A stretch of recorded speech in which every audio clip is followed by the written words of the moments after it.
Hey guys, Jordan Kirk here with the Lubbock Young Republicans. Just want to give a shout out to our studio here, Fox Tone Studios. They are gracious enough to let us record here. Wonderful place. Great place. 81st and Boston area. Also shout out to the Lubbock Lampoon for hosting and all that good stuff. Mr. Tom Sell. Mr. Kirk. Thanks for joining us. How are you today? Man, I'm fired up to be here. Thanks for the opportunity. Glad to get to talk with the Lubbock Young Republicans. That's us. Man, congrats on the runoff. It was a pretty high threshold, but you made it. You didn't squeak by. It was pretty, you had a lot of votes. Oh man, we're so honored and proud of clearing 40% and yeah, excited to build from here. We have several more weeks here, even before early voting starts, where we're getting around and just kind of continue to build that base. Our philosophy is and belief and kind of the reality is the more people we get in front of, the better. So we're cherishing this time to get around the district. So you're not going to get complacent with that lead, I guess.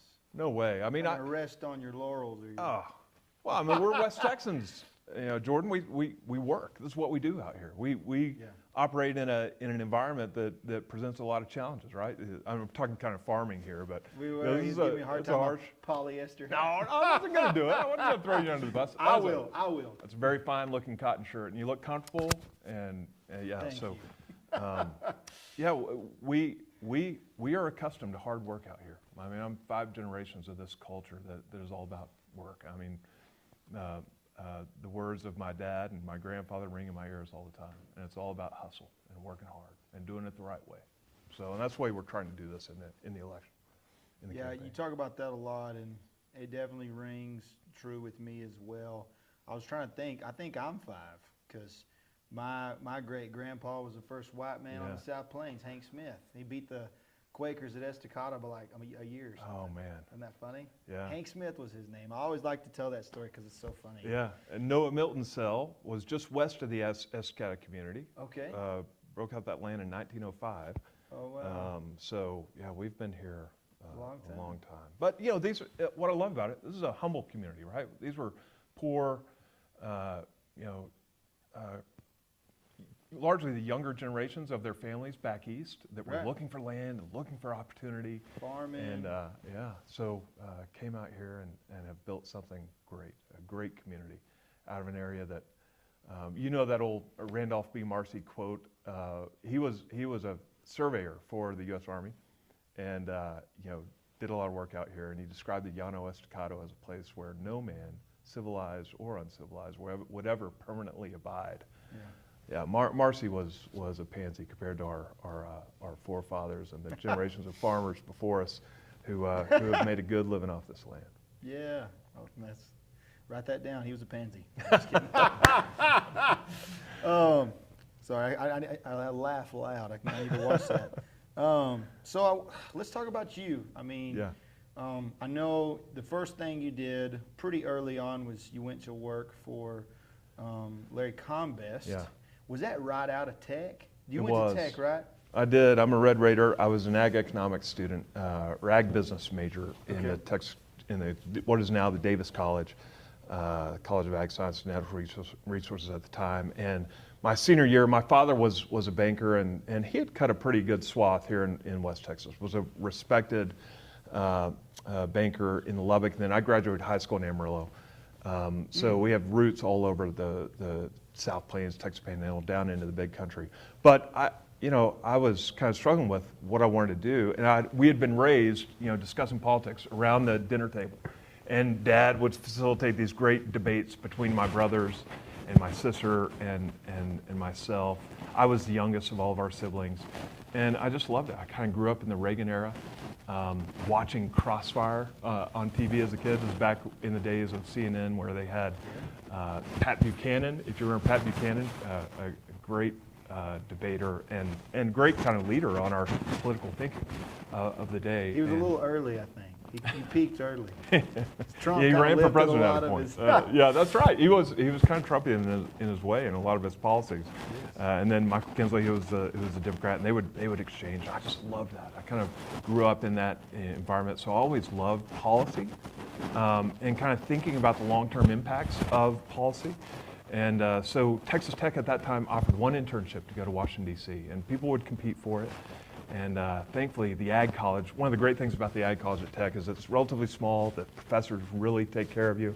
And I was able to kind of mount a campaign in a way to win that internship.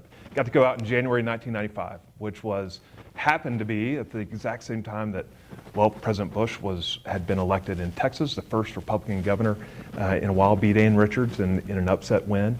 The Republicans took control of the Congress for the first time in 42 years. This was Newt Gingrich's contract with America. And so as a very young man, I mean, it was all hands on deck up there. And I had some really incredible opportunities. From the time I went up there as a 22-year-old, just in my senior year of college, and ComBest hired me back out. So I really spent about 8 years in Washington, D.C., at the end and right after graduating from college at Tech. And, got to rise fast. ComBest was a really effective member of Congress. And of course, he was the first Republican elected in this district. Right. And, his first election was, I think he won with 51%. His last several, he won with around, and in some years, over 90% of the general vote. Wow. He was really instrumental in, I think, establishing the Republican Party certainly in this area, but even in the more rural parts of our nation. That '02 Farm Bill that I was very privileged to get to be a part of was a seminal bill for the Republican Party. It showed rural America that you can trust these Republicans. We're not just the country club types. This was really the early makings of what now has evolved into kind of the America First type of Republican politics that I'm just very proud to have been a part of through the years, but really hope to be a strong voice for the creators, the makers, the farmers, the producers, the energy sector. We bless our nation and the world every day with the things that we produce in the 19th District of Texas, and man, we need a strong voice to go up there and champion those industries that too often the cities take for granted. And that's one of the parts of what I want to do out there. Is that voice going to be you? I'm going to work hard, as we talked about, and I think that by the show of support that we've received, people have been so kind. We've been able to raise the funds for a campaign, which is important. We've been able to just connect in every county, and we've got great lists going. So we're going to work hard on the get out to vote. That'll be the key. That'll be one of the real keys to the runoff election here in Texas, where the top two go. So we more than doubled the nearest competitor in the March 3rd primary race, and we just feel nothing but momentum that we're continuing to build as we meet with more people across the district. So we're confident, but we're not gonna sleep on it. We're gonna work hard and make sure that the people around these 33 counties know that in Tom Sell they have someone that they can trust and that they know will work hard to represent their interests faithfully and consistently in Washington, D.C. Well, tell me, beyond that, after working for Congressman ComBest, what happened after that? What was the next step in the resume? Yeah, he retired after being elected in 2003. Okay. And I took an appointment in the Bush administration. I had worked for the Bush administration in the transition team when President Bush was elected. This was after all the hanging Chad incidents and all that. Florida. Disputed elections are not a new thing. Yep. And President Trump was certified, and that was an awesome moment. I got to go be part of the transition team. Went back to the Hill to finish the '02 Farm Bill and the work that we had begun on that. Went back to the Bush administration, but that's where Kyle and I, we had our second kid out in Washington, D.C. We would always put soil underneath the birthing table so that we could say that our kids were born on Texas soil.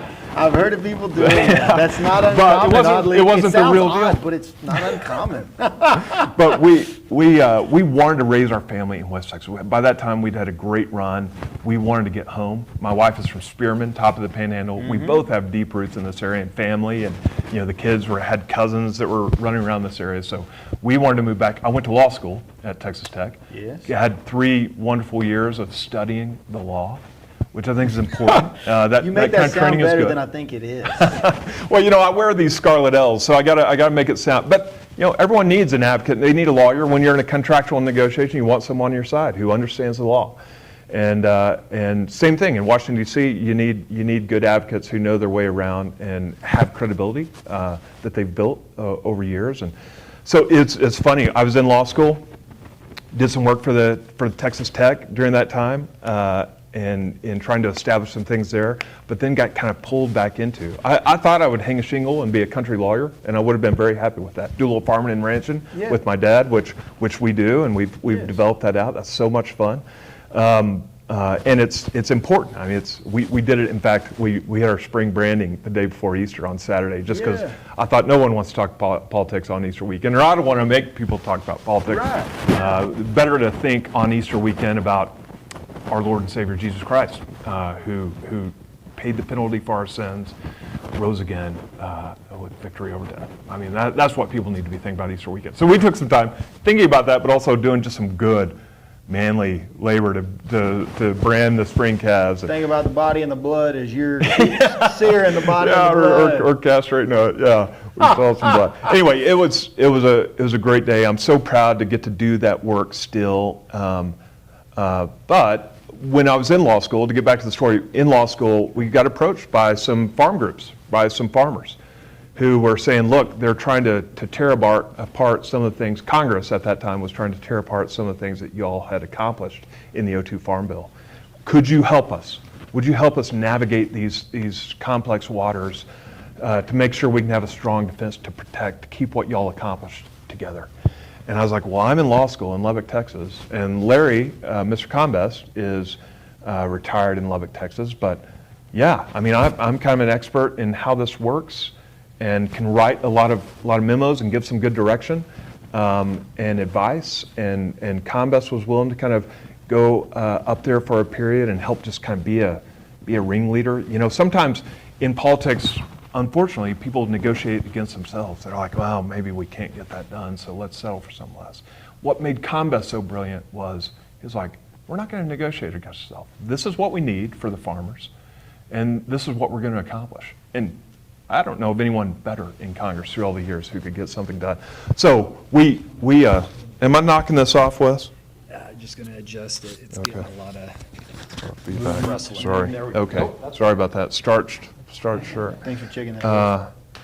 So, they needed bold leadership that understood how to. This was a reconciliation process in '05, and so we started Combest Sell and Associates to represent these farm organizations, these grassroots farm organizations, the family farms that bless this nation every day. Yeah. And we were so proud to do that work. And we actually took an oath when we started. We said, look, we're never going to, okay, we've started Combest Sell and Associates. Here's what we're going to pledge to one another. This was Larry and I. We're never going to take on a client or a cause that we don't believe that their best interests don't align with the best interests of every American.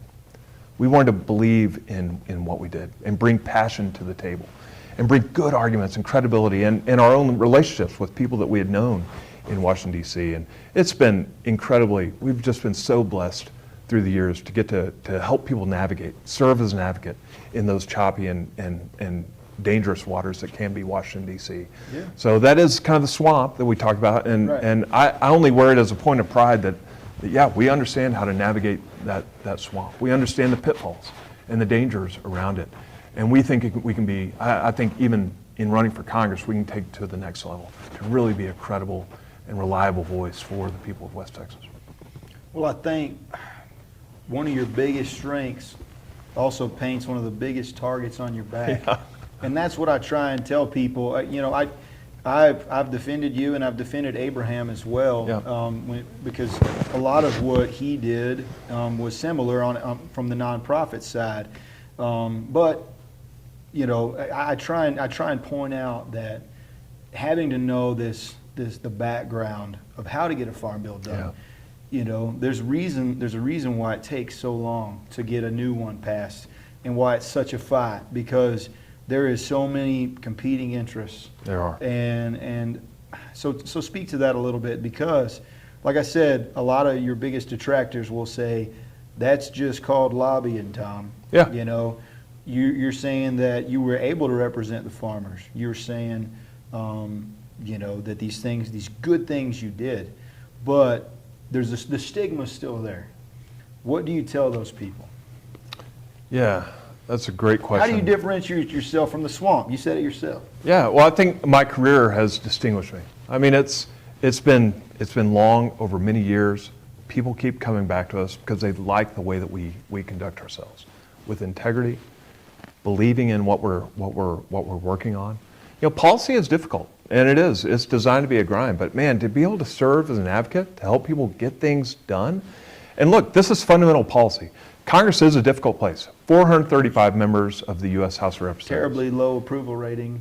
Terribly. Always, particularly for the body as a whole, but people tend to like their individual Congress. Yes.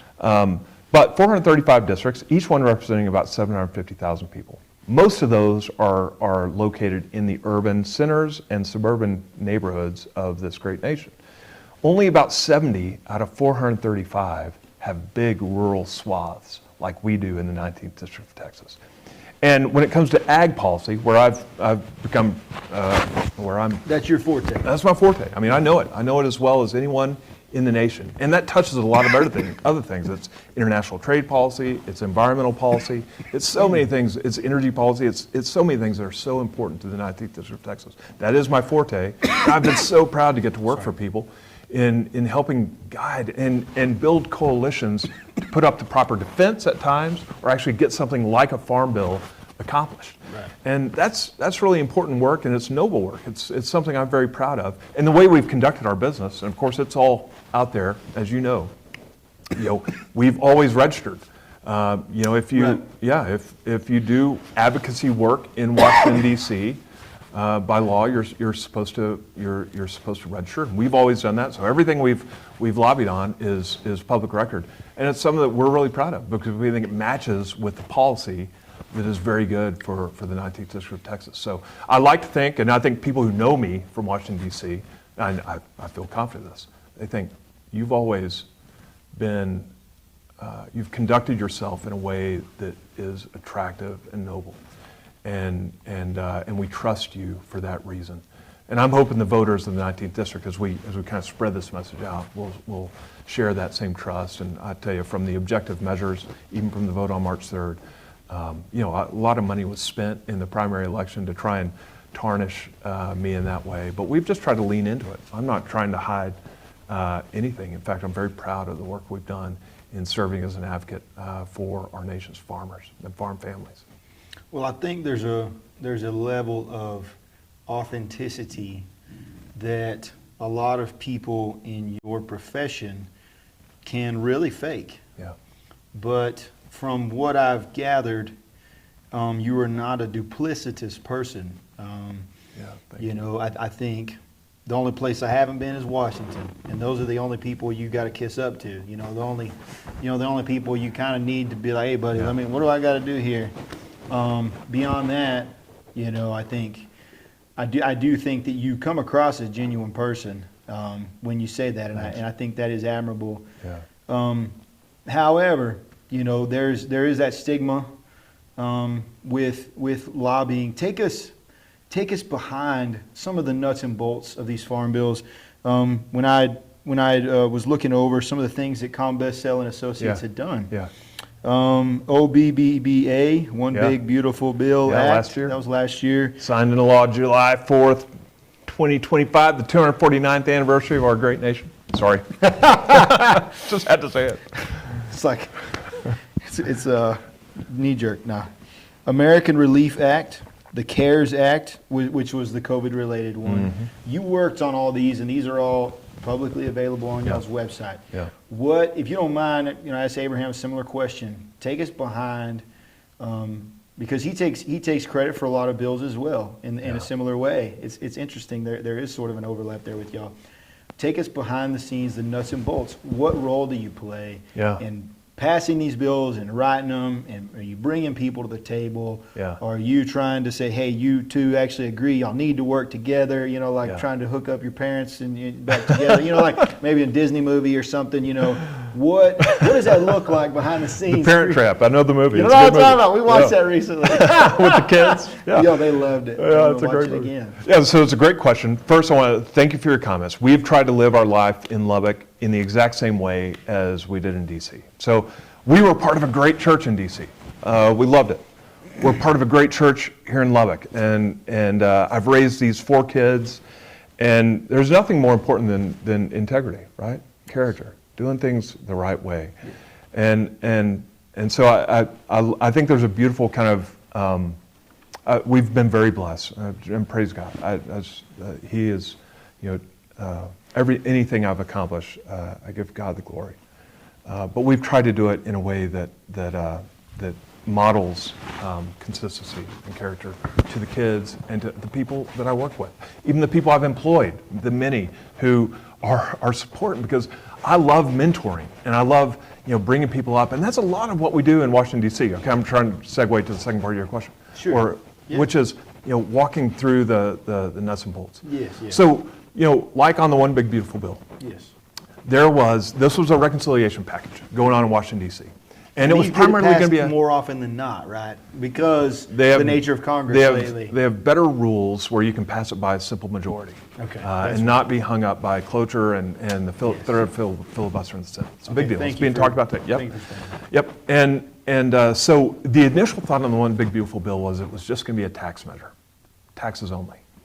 And we worked with the current chairman of the Ag Committee, a guy named G.T. Thompson from Pennsylvania, and the Senate Ag Committee, John Bozeman from Arkansas, both of whom have endorsed our candidacy. They're really hardworking, good men. This was the One Big Beautiful Bill. Yeah. So Okay. and so You worked with them on this. Yeah, absolutely. And so the thought was this is going to be a tax bill, but we were like, boy, the Farm Bill had been hung up. It had failed 2 years in a row. I know that. They couldn't get it done, and so we said this is a better opportunity if we could get the spending measures of the needed measures of the Farm Bill to improve the safety net for farmers, because these are not fun times for farmers right now, right? Prices are low.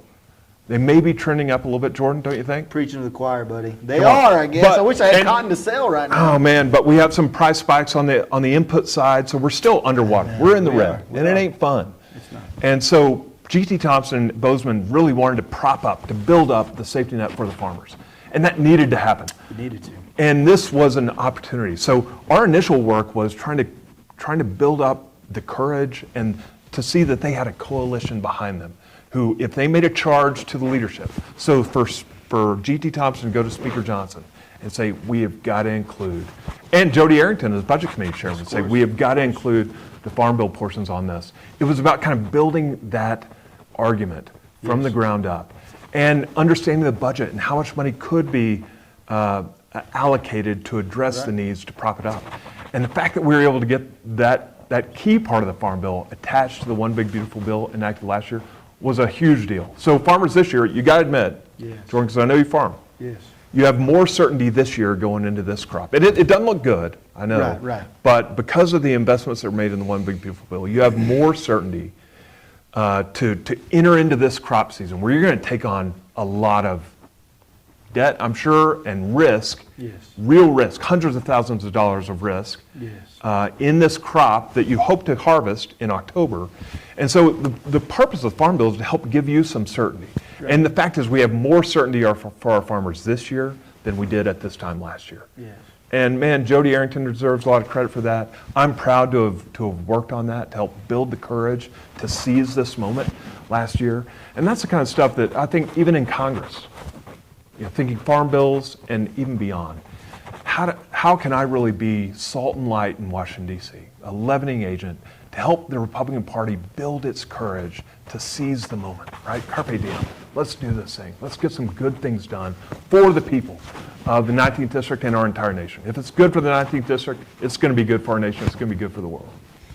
Yeah, and I agree with that. And part of my thought is this. So, as far as nuts and bolts, Yeah. were you guiding on like, hey, this is how we do, this crop needs to be allocated this much per acre? Yeah. Or is this a yield thing? Or, what part of that process were you involved in? Or Yeah. was it more about, hey, y'all get together, like trying to just rally, and you know what I mean? Like, what does that look like behind the scenes? If you don't Oh, mind, man. behind Yeah, the no. curtain. That's Look, what we talk about mostly in our meetings. It's pretty boring, actually. No, I it's assume not. I it love is. it. But it's a lot of, writing stuff, researching, writing, having credible arguments that we can equip the members of Congress. Even sometimes we do a lot of speech writing.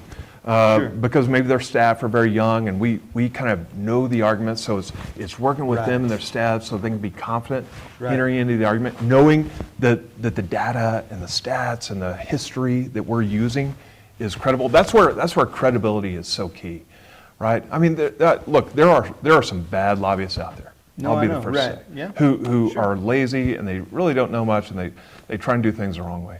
We've always tried to do things in a way that is just truly honorable. We Well, I put a think lot the of work concern into it. is maybe taking money for the, and it becomes selfish, or it becomes, Well, and that's what, these a nonprofits. race to the bottom. You know what I mean? Yeah, sure. These nonprofits that we work for, the grower associations, Okay. like you're a member of a farm bureau, I'm sure, or yes. Plains Cotton Growers. Plains Cotton Growers, yep. These are great guilds, associations, where people who are busy doing their work come together and say, how can we collectivize and work together on issues that are important for us?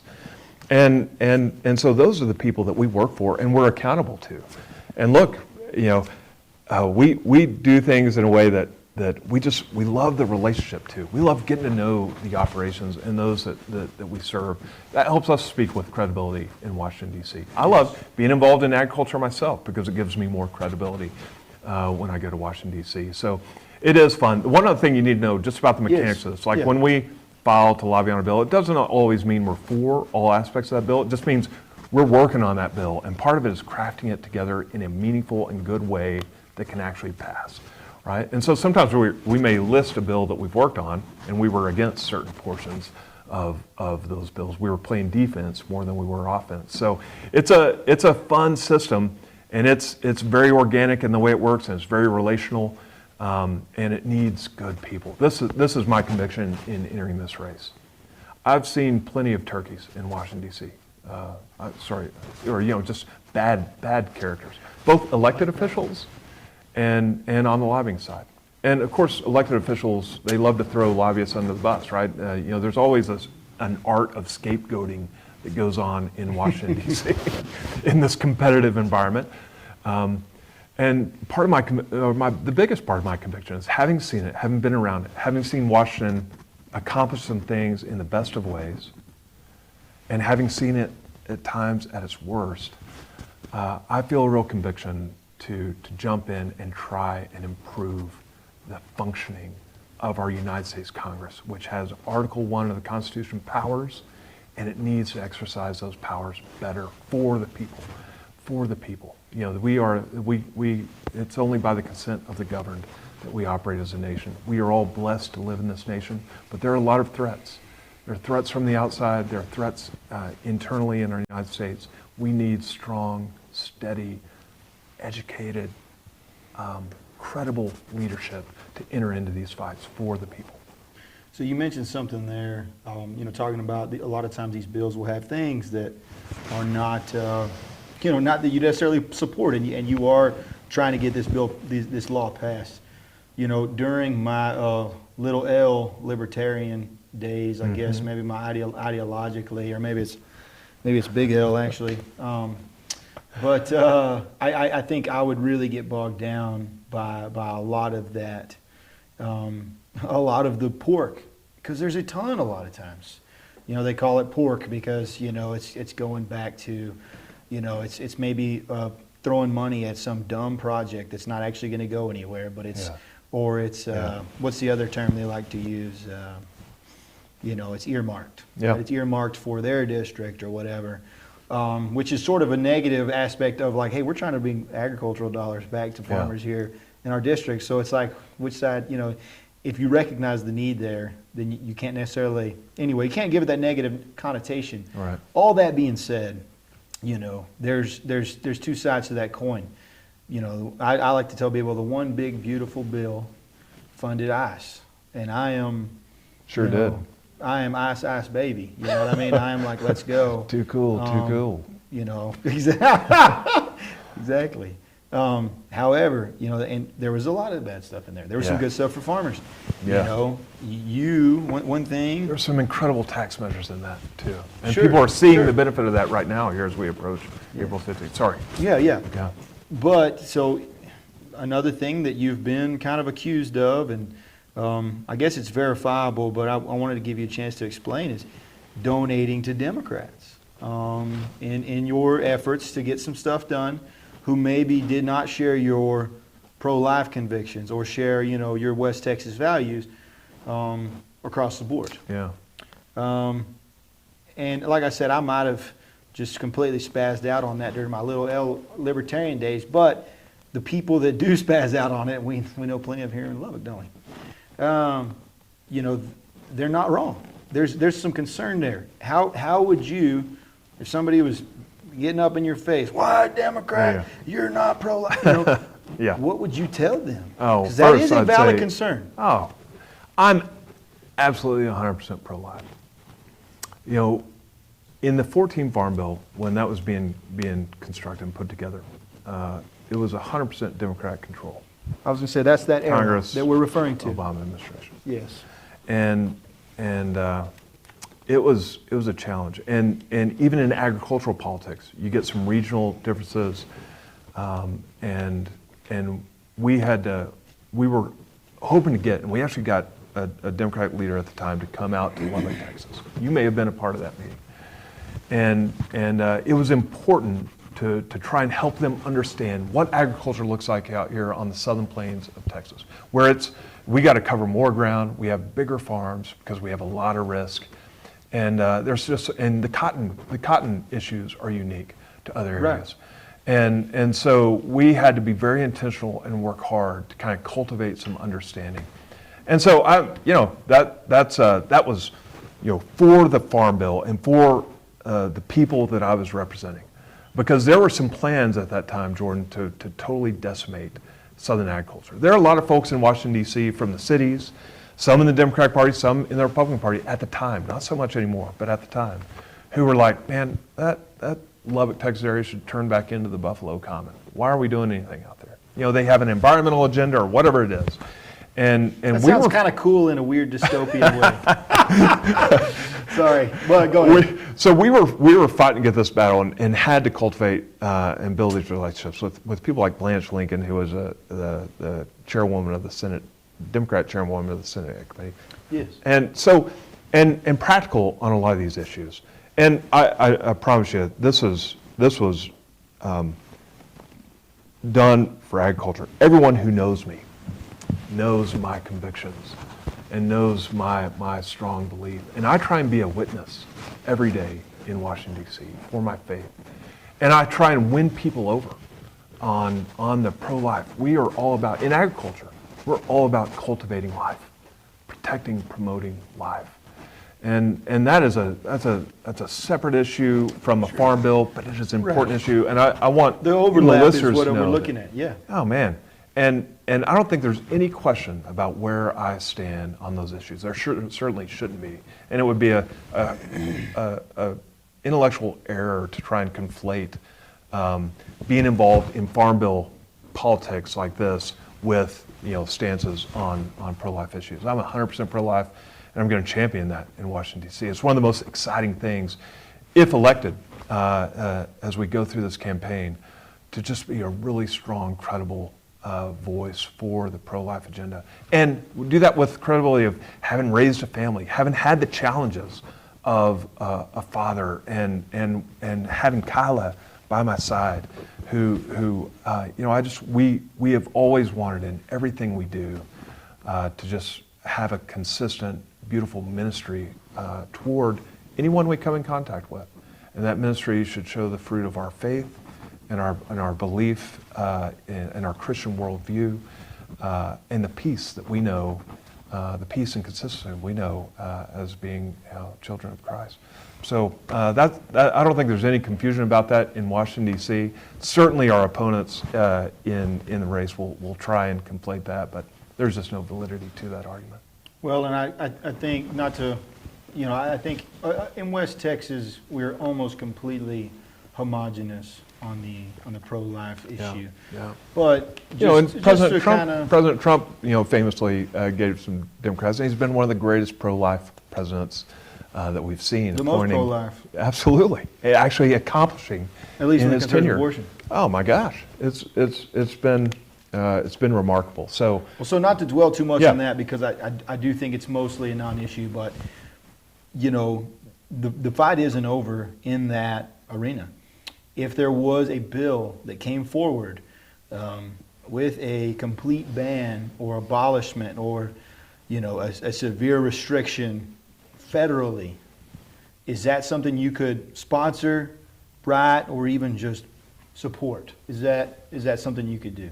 yes, yeah, this is a issue that I'm very passionate about, and I go back to our Declaration of Independence, that great second sentence. We hold these truths to be self-evident, that all men are created equal, endowed by their Creator with certain inalienable rights, among them life, liberty, and the pursuit of happiness. This is foundational to, I think, what we stand for as a nation, and I think it needs to continue to be made a priority. There are a lot of constitutional issues, and of course I've studied those, I know them well. There are federal issues around federalism, but I am unabashedly pro-life. It's good to hear. Yeah. It wasn't in question, but I did want to get you on the record. Y'all hear that? No. So you referred to our founding documents. I think the one thing that we've really been hammering, or just discussing at least at our meetings, is, the thing that's at the front of everybody's minds is immigration. I think we've talked about the Islamic Center that just opened here in Lubbock at the former school. Mm-hmm. The rapid development of mosques throughout the state. Yeah. And we think that they hold values that are incompatible with American values. Anathema. You said it, right? And so, not to mention similar, almost the same issue really with Indian H-1B visa, mostly scams as reporters have continued to uncover in the last 6 months even. And maybe I saw one this week, a guy walking around Frisco, which is 20% Indian. He interviewed a guy who said it was 2003, he came here. He was the only Indian in his group, and now he doesn't see any Americans. To me, that is theft. It's taking jobs. It's taking housing. It's driving up the cost of housing. It's driving down wages while H-1B employment, foreign employment grows, American employment shrinks, gets laid off. We have a guy in our group who's a computer programmer who had a very hard time getting a job because every job he applied for, the company would post it a while, take it down because they just wanted an H-1B. They would pay him a little less. And really, it's also an issue because they're not paying them what the job is worth. So they're actually taking advantage of these foreigners in our own nation. All that being said, the H-1B is the whipping post, right? It's the one we like to hammer, but legal visas come in and they displace Americans. They drive down wages for the Americans who are able to somehow keep that job. And one of our resolutions at the state level with Young Republicans of Texas is a full repeal of the H-1B visa program. And it's expanded some, but at a gut level and maybe even at a particular policy level, is that something that you could be on board with? And then the second part of that question, I reference our founding documents. It says, for us and our posterity. And I think we need to remember that, posterity is our children and our nation's children and not the children of another nation, because if they don't come in and become part of us, and they're coming in at such a rapid rate that they can't, that we won't have our nation anymore. What our founding fathers set up for native-born Americans. So two-part question, what is an American? Is it just paperwork? And also, is something like a full repeal of H-1B visa program something that you could support? Big question. You went through a line of questions there. Let me I'm start. sorry. Yeah, address some of that. That's a lot. And yeah, we're and then getting close to follow up. wrapping up. Yeah, I want you to pin me down. Because I think I can be clear on this. Okay. First, on this kind of Islamification, this threat of Sharia law, I want to be very clear. It is anathema, and to our Western civilization, our Christian traditions that are Yes. kind of embodied in our Constitution, in our laws, and I believe that's important. You know, Yes. these laws, our framework blesses our people in the world. We are the beacon. We are the city on the hill, and we need to reclaim that vision. We should and always aspire keep to it. that. Yes. Absolutely. Okay, and like there's some good things happening in Congress. Keith Self out of North Dallas, or actually that McKinney area, Yes. has organized a Sharia-free law caucus in the Congress. Wow. He's a good lawyer. He was a judge himself. He's an Amarillo boy, and is doing some good things just to highlight. And where is the intersection here, where what these kind of Sharia cells are trying to do in undermining and circumventing our nation's laws and constitutional freedoms? That's a serious issue that needs to be addressed. Yes. Second, on the immigration policies, look, we are coming out, we're still of this Biden era, which was absolutely subversive. This open border policy, where it almost seemed like they were using H-1B and other programs to import folks, not to try and add workers, but to pursue a perverse agenda. New voters. I mean, this was serious. Yes. And so, man, all the credit in the world to President Trump for first securing the borders. His Department of Labor is also working hard to try and bring more accountability to all the temporary visa programs that are out there, including H-1B. I think H-1B has a lot of problems. I think it needs to be totally restructured. And the best way to do that is probably to start with a repeal and then rebuild. The goal of the Republican Party and President Trump is to have an economy that is blowing and going, where we don't have this issue, where we are needing the technical, skilled workers to do increasing work in the United States of America that's going to make the United States of America an even greater superpower. We don't need to think small on this. We need to think big, but we've got to have the laws and we've got to have the programs that are actually going to make that work. So I will say this too. Congress has been absolutely stuck, constipated. What's the ugliest word you can think of on anything to do with immigration policy? Yeah. I mean, it has been hard. We've tried to make some needed improvements to other programs. Like, you have H-2A, which is agricultural workers. You have H-2B, which is hospitality and kind of hotel and some construction workers. We need a growing economy that is going to provide opportunities for Americans first.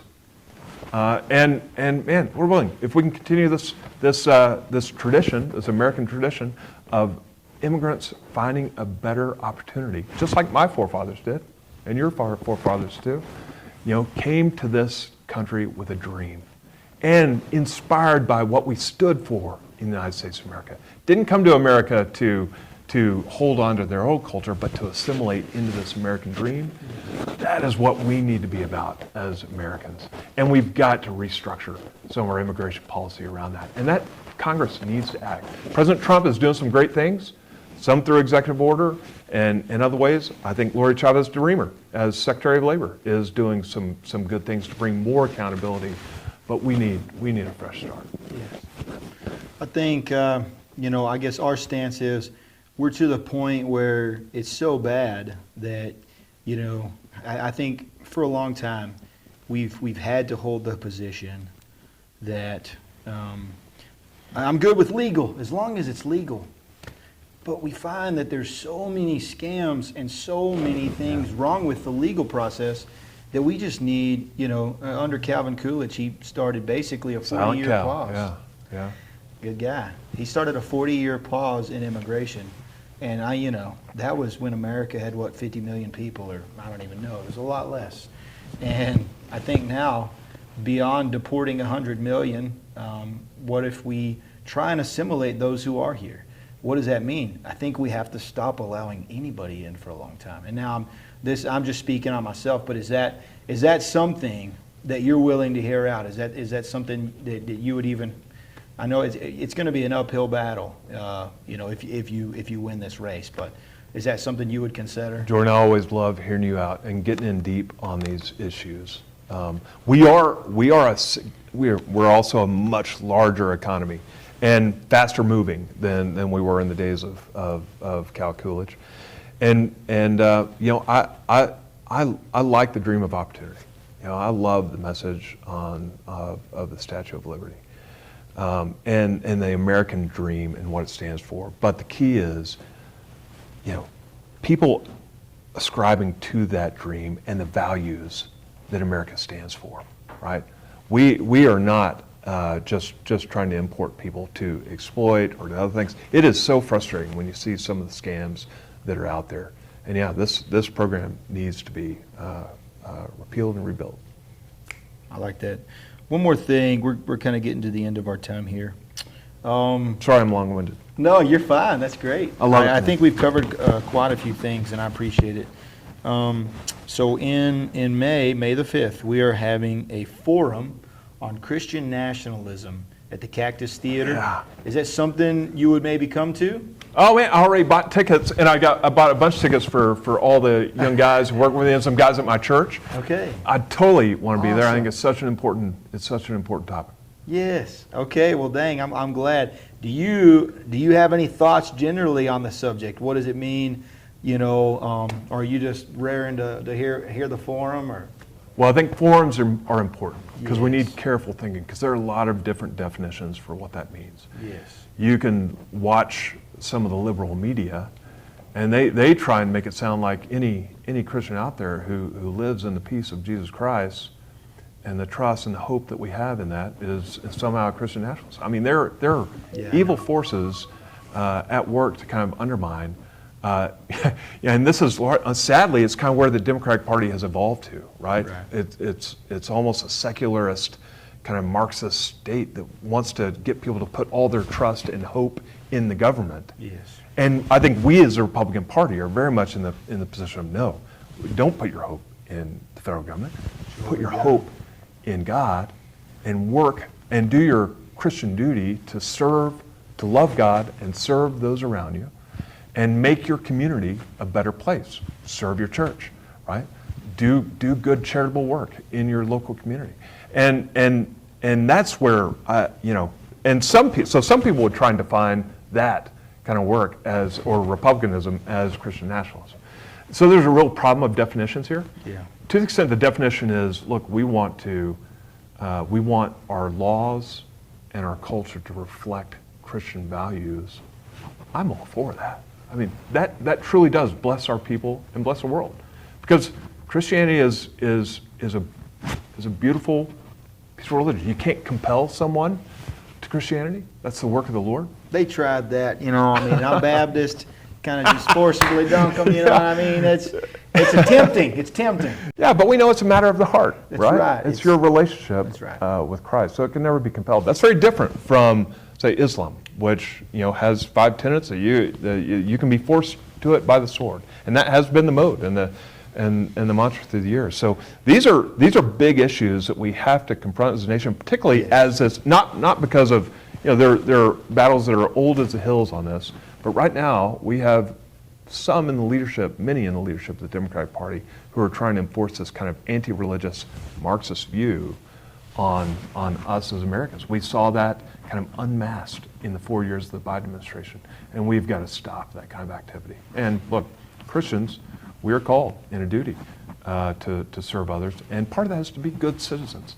And so encouraging Christians to do their work as citizens of this great nation, count their blessings, look to make this nation a better place, getting involved in law and policy and thinking deeply on these issues, that's important. So that's why I've got tickets. That's why I'm really glad you're doing what you're doing here at the Buddy Holly.